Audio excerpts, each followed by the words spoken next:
இன்றைக்கி இந்த வீடியோவில் மிக மிக முக்கியமான எச்சரிக்கையான ஒரு ஜோதிட தாள்களையும் ஒரு அதிரடியான ஆன்மீக தாள்களையும் இப்போ இந்த வீடியோவில் வந்து பார்க்க போகிறோம். ஸோ பார்க்குறதுக்கு முன்னாடி எதை பற்றிய தாள்களை பார்க்க போகிறோங்கிறத இன்ட்ரோவில் சொல்கிறேன். ஸோ ஆல்ரெடி தம்ப்நெயிலில் பார்த்துருப்பீங்க, இருந்தாலும் இன்ட்ரோவில் சொன்னால் உங்களுக்கு கொஞ்சம் யூஸ்ஃபுல்லாக இருக்குங்கிறதுனால ஃபஸ்ட்டு இன்ட்ரோவில் சொல்லிடுறேன். தற்போது ஆங்கில மாதத்தில் 8வது மாதமான ஆகஸ்ட் மாதமும் தமிழ் மாதத்தில் 4வது மாதமான ஆடி மாதமும் பிறந்து நடந்துட்டுருக்கு. ஸோ இப்போ பார்த்தீங்கன்னு வச்சுக்கோங்களேன், மிக மிக முக்கியமான ஒரு அற்புதமான நாளானது ஆகஸ்ட்டில் வர இருக்குது. அது என்னைக்குன்னா ஆகஸ்டுடைய 8ஆம் தேதி அன்னைக்கு தமிழ் மாதம் வந்து 4வது மாதமான ஆடியுடைய 23ஆம் நாள், கிழமை அன்னைக்கு வெள்ளிக்கிழமை. இந்த நாள் ஒரு அதிபயங்கரமான நாளாக வருது. அப்படி என்ன அதிபயங்கரமான நாள் அப்படின்னு கேட்குறீங்களா? இந்த நாள் பார்த்தீங்கன்னு வச்சுக்கோங்களேன், ஆடி மாதத்துடைய பௌர்ணமியானது வருது. அது மட்டும் இல்லாமல் ஆடியுடைய 4வது வெள்ளிக்கிழமை. அது மட்டும் இல்லாமல் மிக மிக சிறப்பான வரலட்சுமி விரதம், எல்லாத்துக்கும் மேலே பெருமாளுக்கு உகந்த திருவோண நட்சத்திர விரத நாள். இந்த ஒரு நாளில் இத்தனை சிறப்புகள் வந்து வருது. இந்த சிறப்புகளை தொடர்ந்து கிரகங்களிடையே சிறப்பு யோகங்கள் உருவாகப்பட்டு ஒவ்வொரு ராசிக்காரங்களுக்கும் தலையெழுத்து மாறும். அப்படி மாறக்கூடிய தலையெழுத்தை அந்தந்த ராசிக்காரங்க தெரிஞ்சு பலனடையணுங்கிறதுனால ஒவ்வொரு ராசிக்காரங்களுக்கும் என்ன மாற்றம் அப்படிங்கிறத ஷேர் பண்ணிட்டு வரேன். அதில் இன்றைக்கி இந்த வீடியோவில் பார்த்தீங்கன்னு வச்சுக்கோங்களேன், துலாம் ராசிக்காரங்க உங்களுக்கு ஷேர் பண்ண போகிறேன். துலாம் ராசிக்காரங்க உங்களோட ராசிக்கு என்ன மாதிரியான மாற்றங்கள்லாம் ஏற்படும் அப்படிங்கிறத தெரிஞ்சு அதற்கேற்ப நடந்து இனி பலன் பெறுங்க. அதுக்கு முன்னாடி நலம் தரக்கூடிய வரலட்சுமி விரதத்தை எவ்வாறு கடைபிடிக்கணும் அப்படிங்கிற ஆன்மீக ரீதியான தாள்களை உங்கள் ராசிக்கு சொல்ல போகிறேன். இது வரைக்கும் உங்களோட ராசிக்கு நீங்கள் இந்த மாதிரி நோன்பு இருந்தது இல்லைன்னா இந்த வருடம் நோன்பு இருங்க. 8/8/2025 வெள்ளிக்கிழமை ஆடியுடைய 23ஆம் நாள் வரலட்சுமி நோன்பு. அன்றைக்கி விரதத்தை எவ்வாறு கடைபிடிக்கணுங்கிறத சொல்கிறேன். இப்போ இந்த வீடியோ பார்த்துட்டு கடைபிடிங்க. ஆக்சுவலி வரலட்சுமி விரதம் என்பது கணவனுக்கு நீண்ட ஆயுள் வேண்டியும் குழந்தைகள் பிறந்து குலம் தலைக்கவும் அஷ்ட ஐஸ்வர்யம் கிடைக்கவும் வேண்டி சுமங்கலி பெண்கள் இந்த விரதத்தை நீங்கள் கடைபிடிக்கணும். வரலட்சுமி விரதத்தன்று வரலட்சுமி தாயாரை மனதால் நீங்கள் வேண்டினாலே ஆதிலட்சுமி, தனலட்சுமி, தானியலட்சுமி, வித்யலட்சுமி, வீரலட்சுமி, கஜலட்சுமி, சந்தனலட்சுமி, விஜயலட்சுமி ஆகிய அஷ்டலட்சுமிகள் வேண்டிய பலன் ஒரு சேர கிடைக்கும் என்பது ஐதீகம். ஏன்னா இவர்கள் அனைவருமே வரலட்சுமி விரதத்தன்று ஒரே தாயாரான வரலட்சுமியில் ஐக்கிய ஆவதாக நம்பிக்கை. ஆக்சுவலி இந்த விரத வழிபாடு எவ்வாறு உருவானது என்பது குறித்து பல கதைகள் கூறப்படுது. ஆனால் ரத்தன சுருக்கமாக சொல்ல வேண்டும் என்றால் நித்திய சுமங்கலியான மகாலட்சுமி பொறுமையே வடிவானவள். கணவருடைய இதயத்தில் குடியிருக்கக்கூடிய இவள் பெண்களை துன்பங்களிலிருந்து காப்பவள். அவ்வாறு பெண்களை காப்பதற்காகவே இந்த வரலட்சுமி விரதத்தன்று தன்னை வழிபடக்கூடிய பெண்களுடைய வீட்டுக்கு சென்று குடிக்கொள்கிறாள். முன்பொரு முறை மகத ராஜ்யம் குணதிபுரம் என்ற நகரத்தில் வசித்து வந்த சாருமதி என்ற பெண் தனது கணவன் மற்றும் குடும்பத்தினரை அன்போடு கவனித்து வந்தாள். அவளது மனப்பான்மை மகாலட்சுமிக்கு மகிழ்ச்சி அளித்தது. மகாலட்சுமி சாருமதியின் கனவின் வரலட்சுமியாக தோன்றி அருள் புரிந்தார்.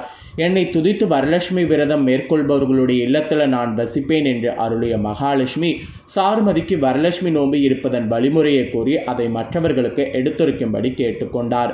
அதன்படியே ஒவ்வொரு பெண்களும் தங்களுடைய வீட்டில் வரலட்சுமி விரதத்தை கடைபிடிக்க ஆரம்பித்தனர். வரலட்சுமி விரதத்தை ஆடி அல்லது ஆவணி மாதம் பௌர்ணமிக்கு முன் வரக்கூடிய வெள்ளிக்கிழமை என்று செய்ய வேண்டும்.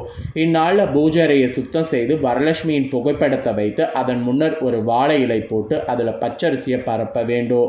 அரிசியின் மீது தேங்காய், மாவிலை, எலுமிச்சப்பழங்கள் ஆகியவற்றை வைத்து லக்ஷ்மிக்கு மஞ்சள் ஆடை அணிவிக்க வேண்டும். அப்புறம் ஒரு கலசத்தை எடுத்து அதன் மேல் முழு தேங்காயை வைக்க வேண்டும். கலசத்தை சுற்றி மஞ்சள் நிற கயிறை இணைத்து கட்ட வேண்டும். தேங்காயின் மேல் குங்குமம் இட வேண்டும். அதை அரிசியின் நடுவில் வைக்க வேண்டும். அதன் பின்னர் முதற்கடவுளான விநாயகருக்கு பூஜை செய்துவிட்டு வரலட்சுமிக்கு தேவாரம் பாடி அஷ்டலட்சுமிகளுக்கு விருப்பமான அருகம்புல்லையை வந்து இலையின் மீது தூவி பூஜை செய்து தூப தீபங்கள் காட்ட வேண்டும். அப்புறம் அன்னம், பாயாசம், பழ வகைகள் நெய்வேத்தியம் செய்ய வேண்டும். ஆராய்ச்சி தட்டுகளால் பூஜை செய்ய வேண்டும். பின்னர் வரலட்சுமியின் முன் வைத்திருந்த நோன்பு சரட்டை மஞ்சள் குங்குமம் இட்டு மலர்களோடு சேர்த்து கழுத்தில் கட்டிக்கொள்ள வேண்டும். ஆண்கள் கையில் கட்டிக்கொள்ளுங்க. பூஜையின் போது அஷ்டலட்சுமி சோத்திரம், கனகரத சோத்திரம், மகாலட்சுமி சோத்திரம் ஆகியவற்றை படிக்கணும். பின் கலசத்தை மறுநாள் அரிசி பாத்திரத்துக்குள் வைப்பது விசேஷம். வரலட்சுமி விரதம் துலாம் ராசிக்காரங்க இவ்வாறு கடைபிடிப்பதால் மாங்கல்ய பாக்கியம் நிலைக்கும், செல்வம் சேரும். கன்னி பெண்களுக்கு திருமணம் நிச்சயமாகும். குழந்தைகளுக்கு கல்வி ஞானம் கெட்டும். வரலட்சுமியின் அருளால் விரும்பிய நலன்கள் அனைத்தும் கிடைத்து வாழ்க்கை வளமாகும். இதுதான் வரலட்சுமி நோன்பு. ஷார்ட்டாக உங்களுக்கு ஆன்மீகத்தில் எப்படி சொல்லணுமோ அதை சொல்லிட்டேன். இந்த முறையில் வழிபாடு செய்யுங்க. இப்போ உங்களோட ராசிக்கு இந்த வரலட்சுமி நோன்புக்கு பிறகு கிரகநிலைகளால் என்ன நடக்குங்கிறத பார்க்கலாம். ஆக்சுவலி நல்ல காரியங்களை செய்ய நினைக்கக்கூடிய துலாம் ராசி நேயர்களுக்கு ஆடி மாத வரலட்சுமி நோம்பிலிருந்து கிரகநிலைகளை ஆராய்ந்து பார்க்கும் பொழுது தொடக்கத்தில் உங்கள் ராசிநாதன் சுக்கிரன் தொழில் ஸ்தானத்தில் லாபாதிபதி சூரியனோடு பாக்கியாதிபதி புதனோடு இணைந்து சஞ்சரிக்கிறார். எனவே புதிய முயற்சிகள் நீங்கள் செய்கிறது வெற்றி கிடைக்கும். பஞ்சமஸ்தானத்தில் சனி வக்ரம் பெறுவதால் பிள்ளைகள் வழியில் விரயங்கள் உங்களுக்கு உண்டாகும். பூர்வீக சொத்து சம்பந்தமாக பாக பிரிவினைகளில் தடைகள் உருவாகலாம். சுப விரயங்களை மேற்கொள்வதன் மூலம் வீண் விரயங்கள்லேருந்து தப்பிக்க முடியும். அதனால் இந்த டைம் வரலட்சுமி நோன்புக்கு பிறகு சுப விரயங்கள் செய்ய அதிகமாக நீங்கள் முயற்சி பண்ணும். அப்போ தான் உங்களுக்கு வீண் விரயங்கள்லேருந்து தப்பிக்க முடியும். இதை தொடர்ந்து குருவும் செவ்வாயும் சேர்க்கையானது இந்த டைம் இருக்க போகுது.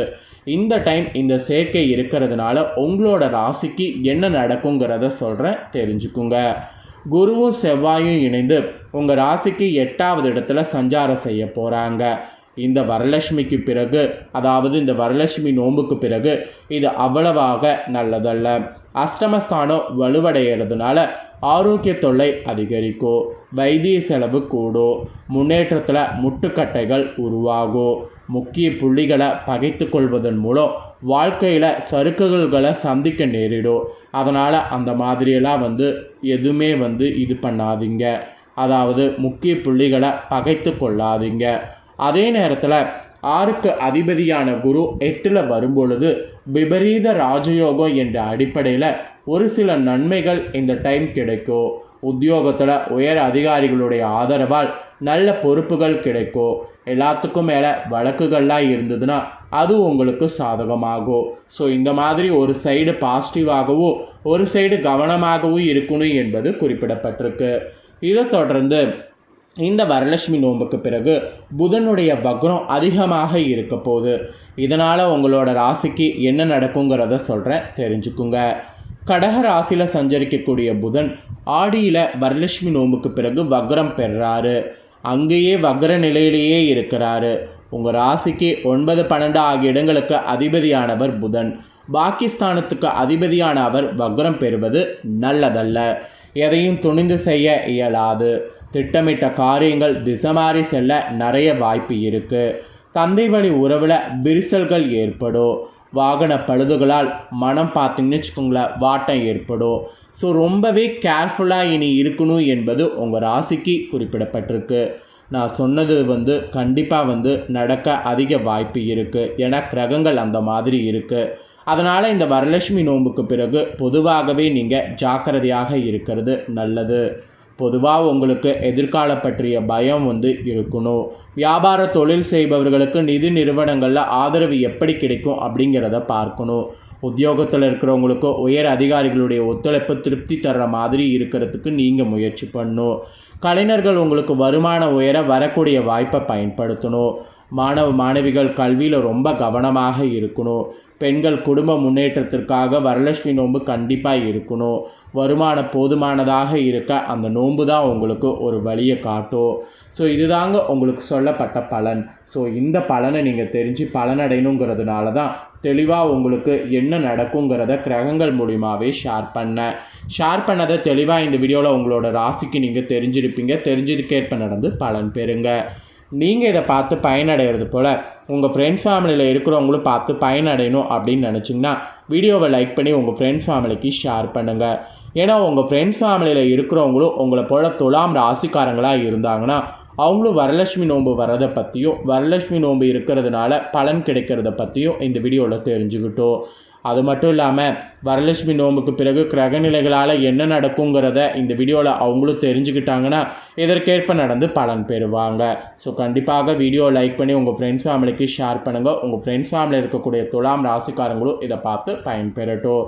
இதே போல் புதிய தாள்களை தெரிந்து கொள்ள நம்ம சேனலை சப்ஸ்கிரைப் பண்ணுங்கள், கூட பெல் பண்ண ப்ரெஸ் பண்ணுங்கள். ஃபஸ்ட் டைம் பார்க்குறவங்க அதை பண்ணிட்டீங்கன்னா இனி நான் போடுற மற்ற அப்டேட்டான எல்லா வீடியோஸும் உடனுக்குடனே தெரிந்து கொண்டு பயனடையலாம்.